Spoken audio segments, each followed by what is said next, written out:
bir tiyin pul to'lamasdan 4 ta ballon taqib ketish imkoniyatingiz bor. 3 oydan 12 oygacha bo'lib to'lab bersangiz bo'ldi. Pul orttira olmayapsiz, balloningiz yetib kelgan, ko'chada ketyapsiz, yorildi, ko'ngilsiz voqea bo'ldi.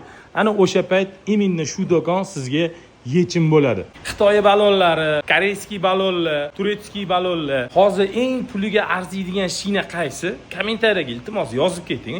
Bu do'konda 13 dan 21 gacha bo'lgan ballonlar, 35 dollardan 105 dollargacha bo'lgan mahsulotni bo'lib to'lashga olib chiqib ketsangiz bo'ladi. 3 oydan 12 oygacha bo'lib pesningiz qilib to'lab bersangiz bo'ldi. Shu yerda o'ziga kelganingizda ballonlaringizni yechib, taqib, balansirovka hamma xizmatlari ham bor. Hozir ana azot quyish rosa hid bo'lyapti, ayniqsa yozda maza qilib yurasiz. Azotligi ham bor ekan. Eng zo'ri aka, korporativ kartaga olsangiz bo'ladi, перечислениyaga olsangiz bo'ladi. To'lov turi Lyuboya, tangida to'lasangiz ham bo'ladi. Bu do'kon nafaqat sizga, sizni yaqinlaringizga ham foydasi tegishi mumkin. Shuning uchun barcha yaqinlaringizga shu videoni yuborib qo'ying. Endi lokatsiyani sizga ko'rsataman. Chig'atoydagi shahar molli oldidan Chorsu tarafga, Lamon tarafga qarab, Chorsu bozor tarafga qarab burilganingizda, kelayotganingizda chap qo'lingizda mana shu do'kon.